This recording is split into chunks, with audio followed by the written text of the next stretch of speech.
Alhamdulillah wa syukurillah. Kembali kita dipertemukan oleh Allah Subhanahu wa taala, di mana merupakan satu nikmat yang sangat besar yang kita rasakan hingga saat ini. Di samping ada nikmat kesehatan, nikmat kita diberikan peluang untuk bertemu kembali kepada bulan Ramadan, nikmat di mana kita dapat melaksanakan puasa di bulan Ramadan tahun ini. Dan kalau kita ingin menghitung nikmat-nikmat yang sangat banyak yang ada pada kita dan kita lebih tidak menyadarinya, itu kata Allah Subhanahu wa taala, kalian niscaya tidak akan dapat menghitung nikmat yang sangat banyak tersebut. Alangkah banyak nikmat yang kita dapatkan tapi kita tidak mensyukurinya. Kita bangun tidur bisa melihat sekitar kita, itu nikmat. Kita bangun tidur bisa makan sahur, itu nikmat. Ada berapa banyak orang di dunia di mana mereka ikut berpuasa. Kita pun berpuasa karena diwajibkan. Mereka berpuasa, bedanya dengan kita berpuasa, kita tahu nanti pada saat maghrib kita bakal makan. Bahkan kita tahu lauknya ada berapa. Tapi ada saudara-saudara kita yang mereka berpuasa, sedangkan mereka tidak tahu kapan mereka akan berbuka puasa dan makan apa mereka nanti. Ya, mungkin kita di mentok ini mungkin ada orang-orang yang seperti itu, tapi kita karena sudah terlalu banyak nikmat yang ada pada kita sehingga kita melalaikan nikmat tersebut. Dan seperti itulah hal kalau sudah banyak, dia terlihat murah dan tidak kita perhatikan karena banyak. Kita lihat sayur banyak, murah. Nah, tapi ketika ada satu hal jarang, maka dia menjadi mahal. Mutiara mahal, emas mahal, karena emas sulit didapatkan. Begitu juga batu-batu yang mahal-mahal seperti permata sulit didapatkan, maka nilainya mahal. Tapi pada saat hal tersebut sering kita jumpai, gampang untuk didapatkan, maka hal tersebut akan menjadi murah dan tidak menjadi perhatian kita. Nah, begitu pula nikmat yang Allah berikan kepada kita. Kita kadang hanya mengatakan syukur atas nikmat yang besar-besar saja. Kita tidak menyebutkan nikmat-nikmat yang kecil-kecil yang Allah berikan kepada kita, karena memang Allah sendiri mengatakan kalau kita mau menghitung nikmat-nikmat Allah, niscaya kita tidak akan mampu.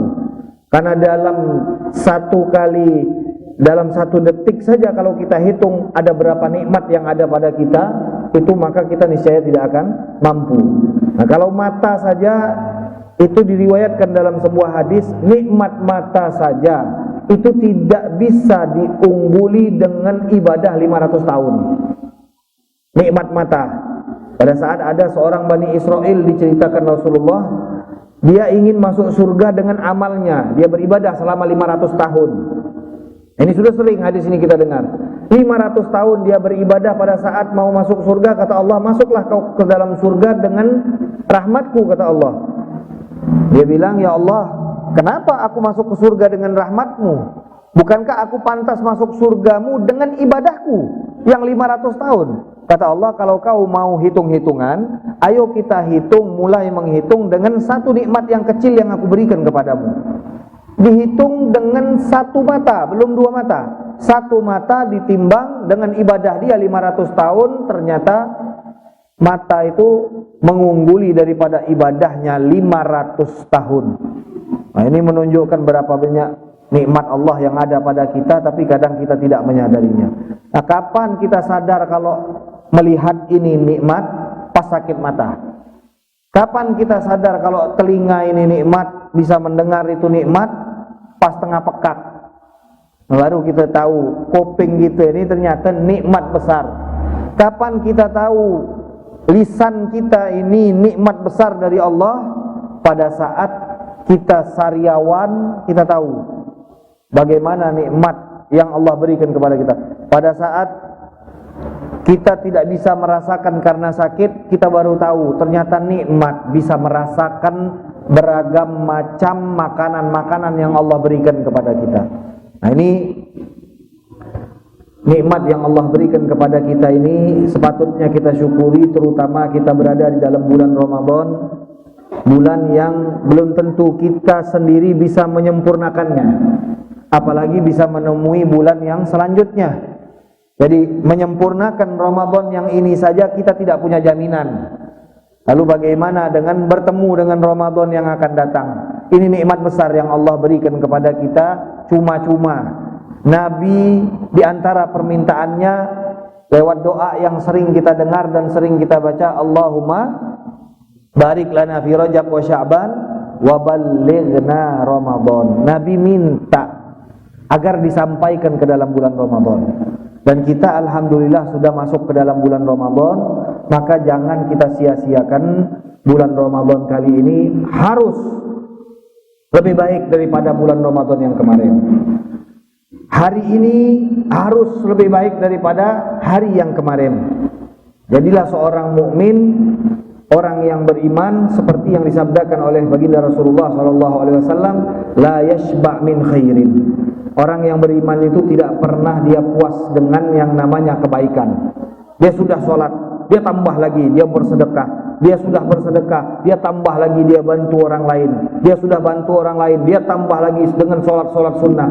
Terus seperti inilah keadaan orang yang beriman. Dia tidak pernah merasa puas dengan apa yang dia lakukan.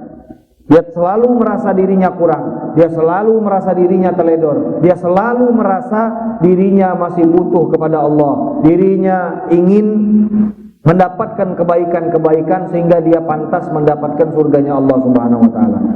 Nah, pada kesempatan kali ini seperti biasa kajian saja, temanya adalah hadis-hadis baginda Rasulullah sallallahu alaihi wasallam.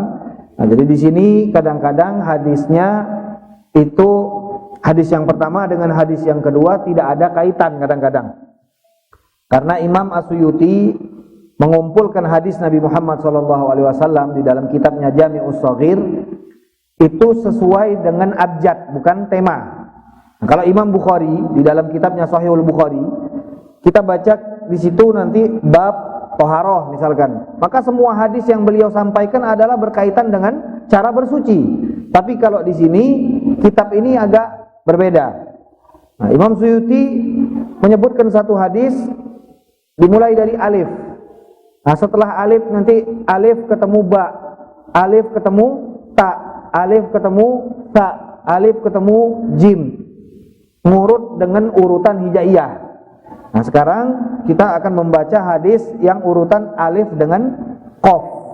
Nah, di mana tadi saya sudah membaca hadisnya berbunyi Iqra'ul Qur'ana ma talafat alaihi qulubukum fa idza ikhtalaftum fihi faqumu.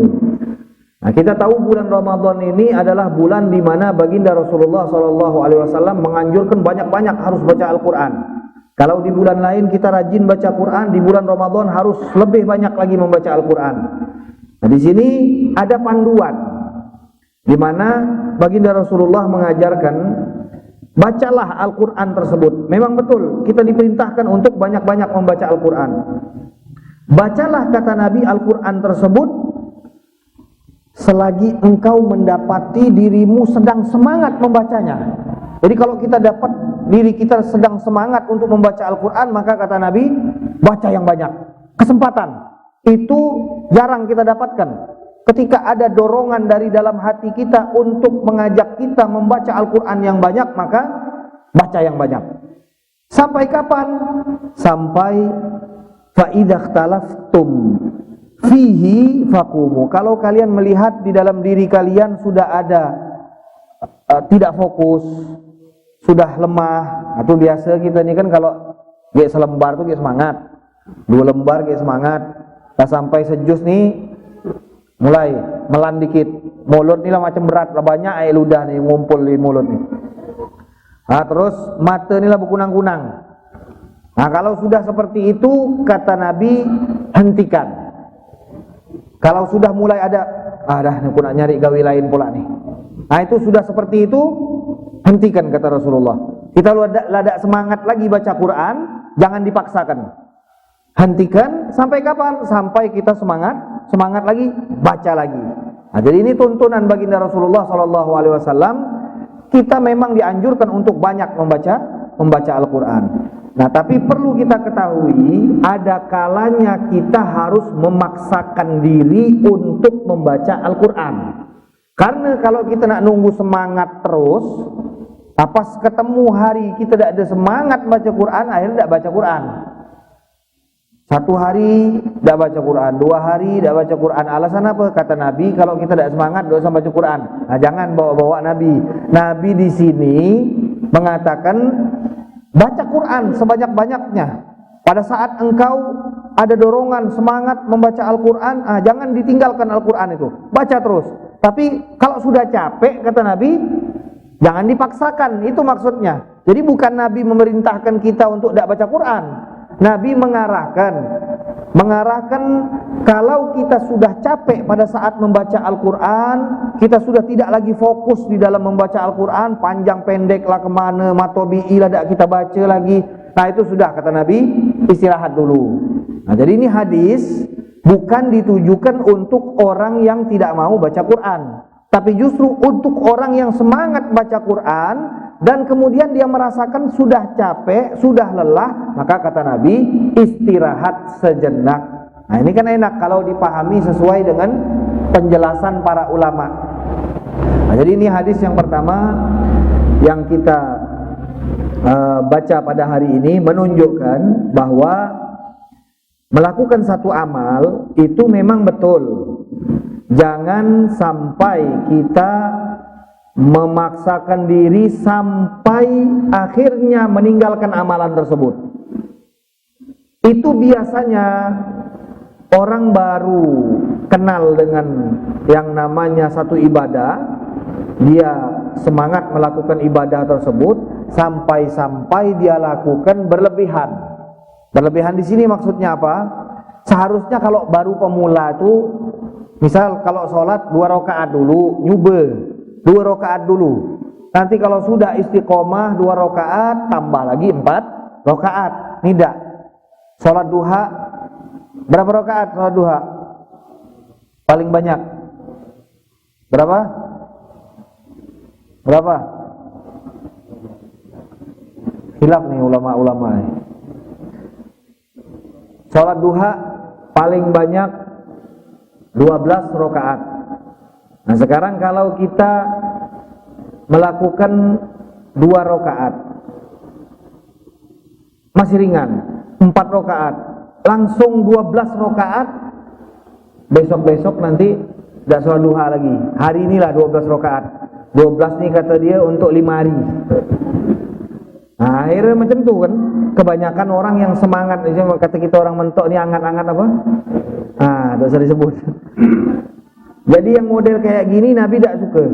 Jadi kata Nabi, kerjakan satu amalan itu di mana engkau bisa istiqomah di dalamnya. Nah, tapi jangan juga kita menjadikan ini alasan untuk tidak beribadah.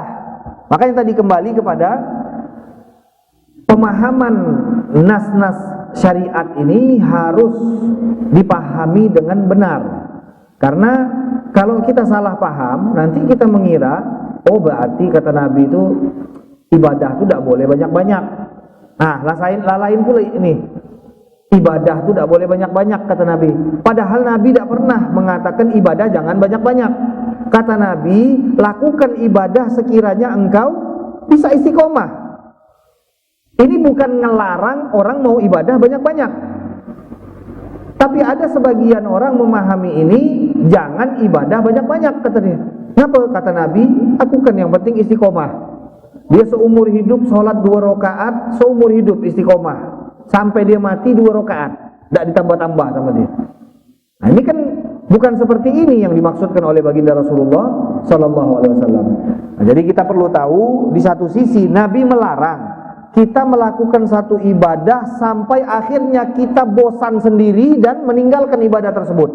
Nah, ini yang tidak diinginkan oleh Rasulullah. Jangan sampai kita semangat di awal memperbanyak ibadah dan akhirnya gara-gara semangat di awal ini terlalu berlebihan, besok-besoknya kita tidak lagi beribadah. Nah, ini yang tidak diinginkan oleh baginda Rasulullah Shallallahu Alaihi Wasallam. Makanya kalau ibadah itu, kata Nabi, kita mulai dengan perlahan, tapi bukan berarti tidak berjalan.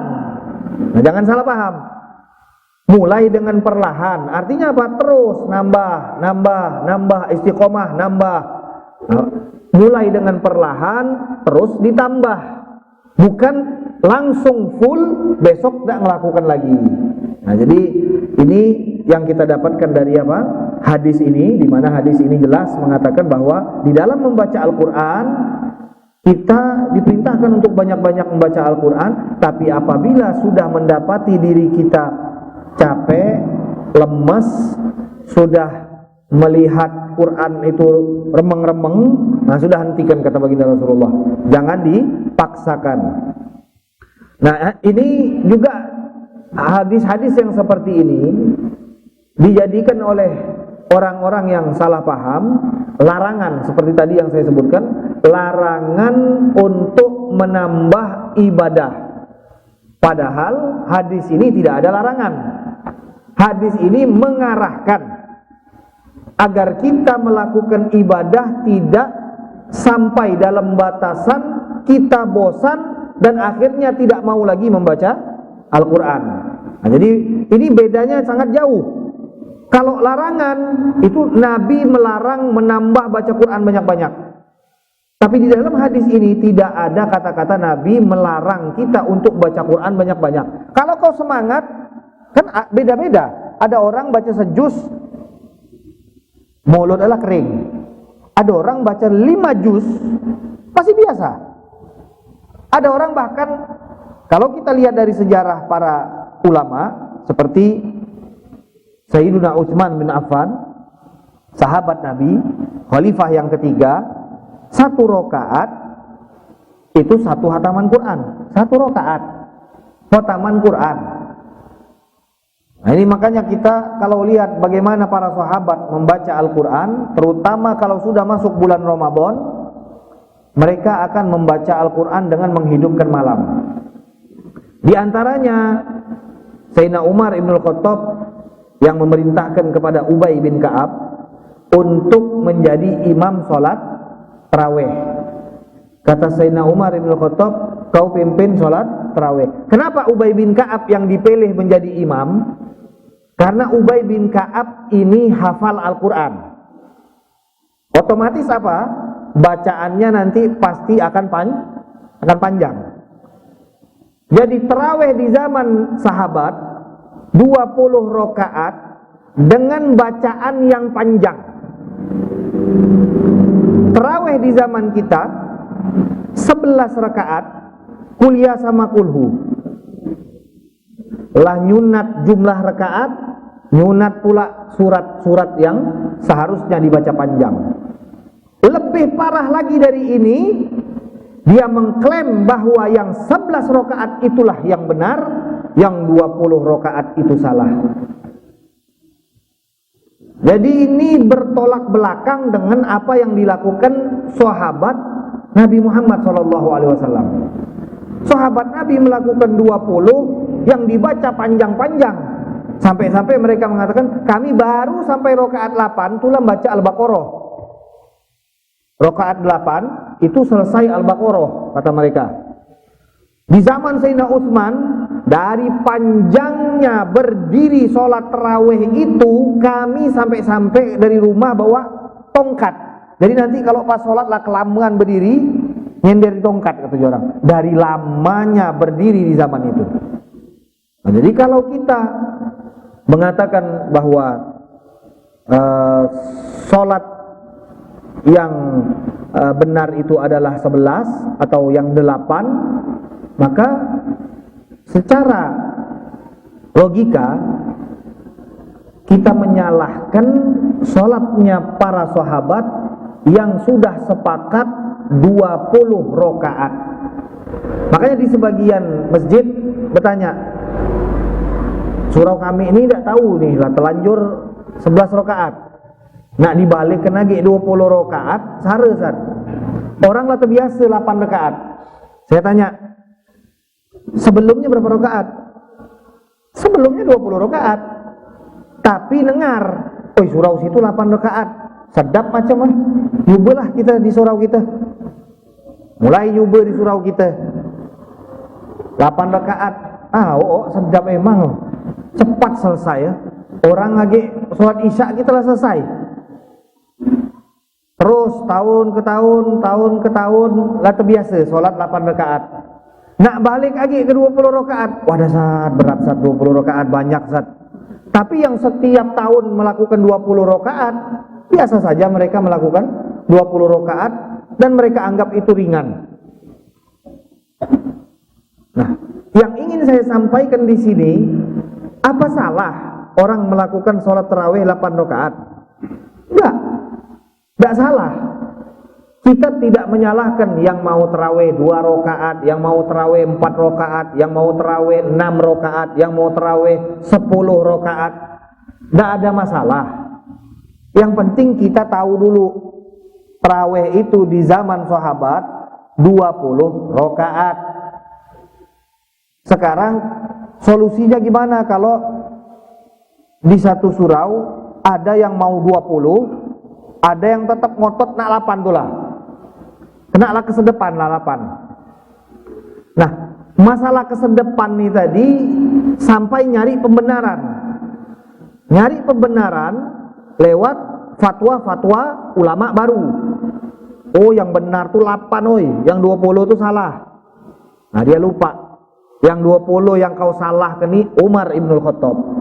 Bersama semua sahabat Nabi yang ada di zaman Umar Ibnul Khattab. Jadi kalau kau mengatakan 8 yang benar, 20 yang salah, nah kau berarti menyalahkan sahabat Nabi Muhammad SAW.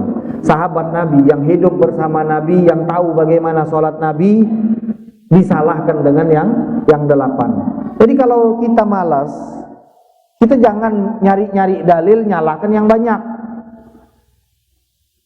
Ini yang buat kita berselisih. Yang nak sholat 8, jadi kalau tadi kita ditanya, gimana solusinya kalau dalam satu masjid ada yang pengen 20, ada yang pengen 8, atau ada yang pengen 6, ada yang pengen 4. Yang 20 suruh jadi imam. Yang nak pulang 4 silahkan pulang, yang nak pulang 8 silahkan pulang, yang nak pulang 10 silahkan pulang, gak ada masalah. Ya kan selesai. Tapi dipaksa, jadilah 8 lah kita surau kita. Tak usah kita ubah-ubah lagi, biarlah 8. Bisa kau nak sholat 20, kau sholatlah sendiri. Sampai macam tu. Yang mau sholat 20, ini kan yang mengikuti para sahabat.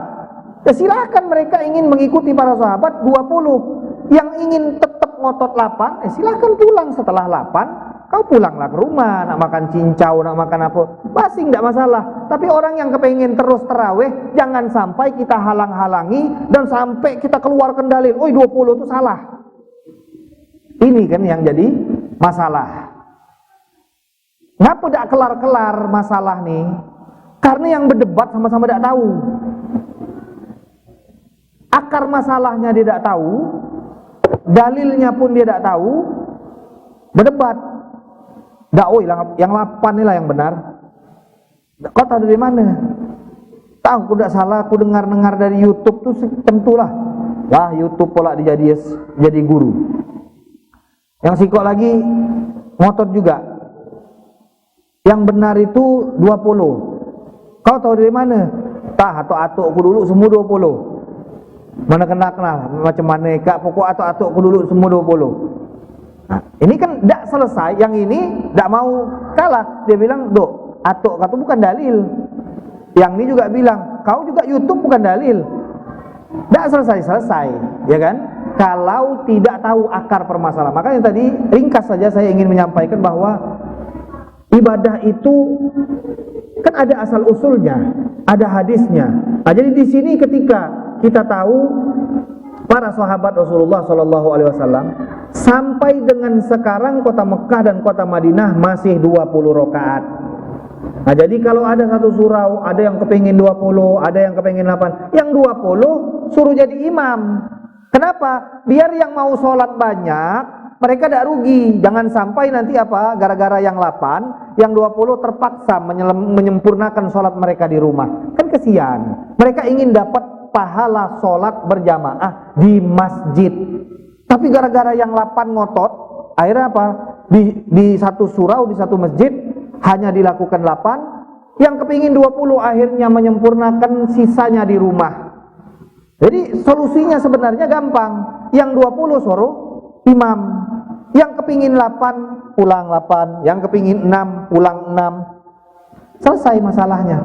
Jangan sampai kita seperti tadi. Jadi akar permasalahannya kalau kita lihat, gara-gara ada pendapat yang dimulai oleh Syekh Albani yang meninggal sekitar 30 tahun yang lalu, menyatakan berdasarkan hadis Sayyidah Aisyah, Nabi tidak pernah sholat di luar atau di dalam Ramadan lebih dari 11 rakaat. Nah, pernyataannya seperti ini, lebih dari 11 rakaat. Sehingga dia mengatakan tarawih itu hanya 8 rakaat, witirnya 3 rakaat, dan kata beliau yang lebih dari ini bid'ah. Kemudian pendapat inilah yang diikuti bukan karena ini benar. Karena kalau kita buka 4 mazhab fikih itu semuanya jelas. Tarawih 20 rakaat. Imam Nawawi di dalam kitab Majmu' mengatakan tarawih 20 rakaat dengan 10 kali salam. Barang siapa yang melakukan tarawih dengan 4 rakaat 1 salam, maka tarawihnya tidak sah, kata Imam Nawawi. Tidak sah tarawihnya. Ini pendapat Imam Nawawi. Ada orang bilang, tapi kata Ustadz itu, Ustadz kau hadapkan dengan Imam Nawawi kalau memang dia sudah sepadan dengan Imam Nawawi. Lah berapa banyak dia hafal hadis, berapa banyak karangan dan karyanya. Jadi kita ini diadu-adu dengan pendapat ustadz-ustadz yang baru pulang dari Timur Tengah. Mereka mengadopsi pendapat Syekh Albani yang menyatakan tarawih itu hanya 8 dengan witirnya 3, tidak boleh ditambah. Maka kita dengar yang 8 nih bukan cuma mengatakan 8, tapi mengatakan dia yang benar, yang 20 ini salah. Nah, ini yang jadi masalah. Nah, kalau kita sudah tahu, berarti tinggal dicari solusi di tiap-tiap masjid, di tiap-tiap surau yang ingin kembali kepada metode pelaksanaan tarawih yang dilakukan oleh sahabat dan kemudian turun-temurun sampai saat ini masih dilaksanakan di Masjidil Haram dan di Masjid Nabawi, yaitu 20 rakaat. Maka solusinya yang ingin sholat 20 berapa orang, dialah yang jadi imam. Nanti selesai yang tidak mau sampai 20, silahkan dia beristirahat. Ya kan tidak ada masalah, dalam satu surau ada yang 20, ada yang 8, ada yang 6, ada yang 10. Yang ingin terus, yang mau pulang. Nah, itu saya kira solusi untuk kita yang sering setiap Ramadan tengkar masalah tarawih. Musyawarah udah habis-habis. Musyawarah ngebahas, kita tahu nih macam mana, 8 apa 20 nih? 8 age lah. 8 age lah. Ngapa? 8 nih lah yang benar macam. Bukan 8 nih yang benar. Yang benar kita nih lah terbiasa ngelakukan yang sedikit. Jadilah kesedapan ngelakukan yang sedikit ini tadi, dan kemudian nyari pembenaran. Nah, jadi kita sudah tahu bahwa bagaimana tarawih di zaman sahabat yang masih dipertahankan sampai sekarang di Masjidil Haram dan di Masjid Nabawi. Nah, ini juga termasuk salah satu hal yang sering dibahas oleh para ulama, bahkan dikarang banyak kitab tentang sholat tarawih. Sholat tarawih ini dikarang banyak kitab, berapa jumlah sholat tarawih. Kenapa? Kok sebab? Gara-gara Syekh Albani tadi. Syekh Albani yang membawa hadis Sayyidah Aisyah, dia mengatakan tidaklah Nabi Muhammad SAW melakukan sholat malam baik di dalam Ramadan atau di luar Ramadan lebih dari 11. Nah, sekarang kata ulama, hadis ini apa benar ini hadis tentang tarawih? Soalnya gini, kata Sayyidah Aisyah, di luar Ramadan dan di dalam Ramadan. Ada tak tarawih di luar Ramadan? Ada tak? Berarti kan ini bukan tarawih.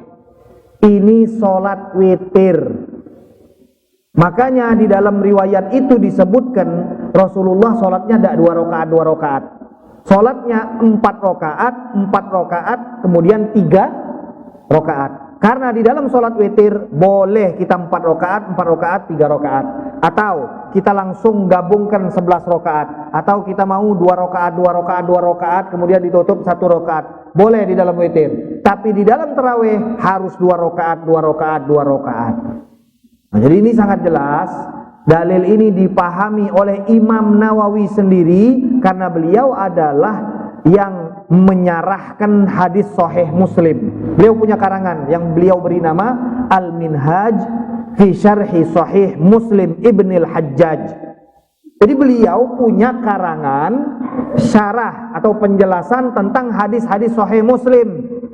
Beliau sendiri paham masalah hadis ini bukan dalil tarawih. Tapi Syekh Albani tadi yang memahami hadis ini adalah dalil tarawih.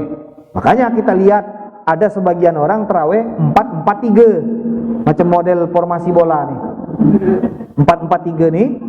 Ini kan diambil dari yang tadi 4-4-3. Dan kata ulama kita 4-4-3 ini bukan tarawih, karena jelas di dalam hadisnya di dalam Ramadan, di luar Ramadan. Sedangkan di luar Ramadan tidak ada yang namanya tarawih. Nah, jadi ini dalil jelas untuk witir. Adapun tarawih itu Sayyidina Umar sudah mengajarkan kepada kita jumlahnya 20 rakaat.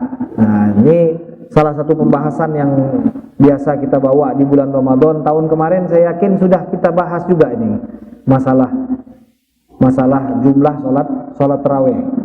Di sini sudah dibahas, di Baroah juga sudah dibahas, di Musawwir Ghafar juga sudah dibahas. Tapi yang nak sembahyang 8 tetap 8 dulu lah, tak kena kita apalah. Tapi itu kan pilihan. Itu pilihan mereka. Ada duit 8 juta, ada orang nak ngambil 8 juta, tak kawan ngambil 20 juta, itu kan pilihan mereka. Jadi kita tak perlu menyalahkan. Nah, tapi kalau ada orang yang 20 mau mengambil 20, jangan sampai kita salahkan. Jangan sampai kita melarang, apalagi kita menjadi penyebab orang mau nambah kebaikan tak jadi gara-gara kita. Nah, ini justru yang berdosa yang macam ni. Jadi kalau ada di satu tempat yang kepingin melakukan 20, terbuka. Justru itu yang diajarkan oleh para sahabat Nabi Muhammad SAW. Harus kita dukung. Walaupun kita tidak mau melakukan 20, mungkin kebanyakan lah terbiasa melakukan yang 8, ya sudah. Jangan sampai digembosi, jangan sampai kita larang. Nah, jadi mudah-mudahan ini membuka pemahaman kita terhadap beberapa hukum-hukum yang sering kali membuat perselisihan antara kita umat Islam. Hal-hal remeh. Ini diantaranya yang diangkat. Tarawih ini yang sering diangkat. Kedua, kunut. Entah di sini pakai kunut apa enggak. Pokok saya jadi imam di mana saya pakai kunut, mana kenak lah. Salah sendiri ngapa ngundang? Enggak. Jadi saya diundang, saya tetap berpegang teguh dengan apa yang saya pahami, apa yang saya pelajari, apa yang saya baca, apa yang saya dapatkan dari guru-guru kami, yang mereka adalah ahli hadis, ahli fikih. Jadi kalau ada ustaz-ustaz tidak mau kunut, silakan tidak mau kunut. Alasannya apa? Kita tanya. Kalau memang dia orang berilmu, mengikuti satu mazhab yang jelas, nah itu silakan pilihan dia. Tapi perlu diketahui, orang jadi imam itu harus melihat makmum.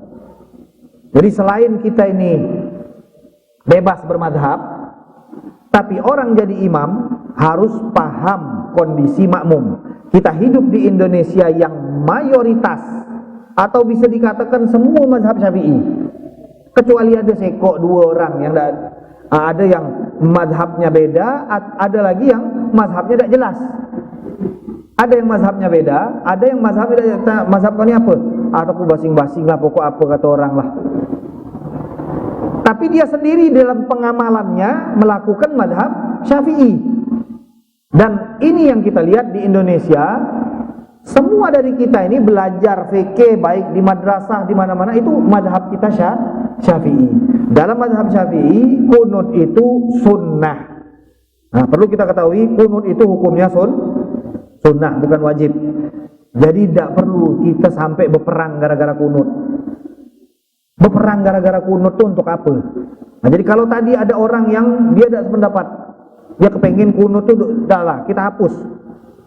Yang mau kau hapus ini pendapat siapa? Pendapat imam yang mu'tabar, Asy-Syafi'i, yang jaraknya dengan Rasulullah itu hanya 150 tahun. Beliau lahir 150 tahun. Guru-gurunya merupakan tabi'in yang dengan Rasulullah cuma beda 2 generasi. Orang yang seperti ini ahli hadis, ahli fikih, memahami bahwa kunut itu sunnah. Dia hafal hadis-hadisnya. Ada orang datang sekarang, kunut itu bid'ah. Kita percaya orang ini apa percaya Imam Syafi'i? Kalau kita mau membandingkan orang ini hafal hadis, entah dia hafal apa tidak, tapi tahu-tahu langsung bilang kunut bid'ah. Nah, yang jadi masalah itu karena tiap-tiap orang pengen memberi pendapat. Tidak peduli pendapat dia melabrak imam-imam besar, tidak peduli. Ini yang membuat perselisihan terus tidak habis-habis di tempat kita ini. Ada orang-orang yang baru nengok, wah tempat nih macam orang pakai kunut semua nih. Aku nak buat gaya lain pula, tidak asik kunut. Anak buat yang baru-baru. Justru dia inilah yang baru kan. Yang baru tuh dia nih. Tapi dia merasa, nih mungkin orang nih belum tahu nih kalau kunut nih tidak ada sunnah nih. Nah, dia nak macak-macak nih sunnah kunut ini dia buat-buat supaya dia terlihat berbeda. Nah, padahal yang jadi orang yang tadinya rukun dalam masjid, semua macam bismillah, semua macam kunut, ada datang sikok 2 orang, pecah dalam masjid nih. Pecah dalam masjid. Gara-gara kita setiap apa yang didengar orang kita percaya. Ada orang mada nanti ni bid'ah lah pula percaya. Yang ni bid'ah lah pula percaya. Ini gara-gara kita tidak menyaring apa yang kita dapatkan. Kedua, tidak mau mencari guru yang jelas sanadnya. Cuma mau dengar-dengar.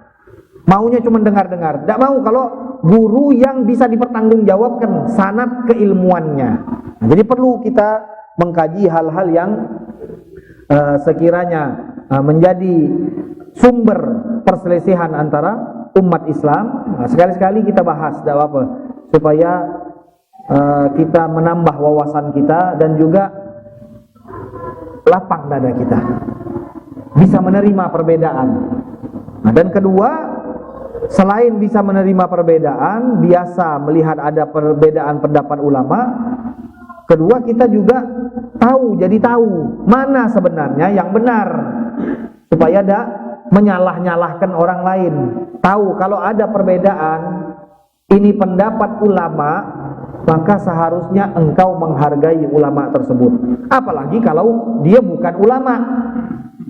Nah, jangan sampai mencaci-caci para ulama yang mereka punya jasa besar terhadap Islam. Nah, mungkin ini hadis ini yang kita baca untuk pertemuan awal kita, dan insyaallah nanti akan ada hadis-hadis lainnya yang akan kita baca, dan juga ada hukum-hukum lain yang akan kita bahas. Mudah-mudahan akan menambah ilmu yang bermanfaat bagi kita.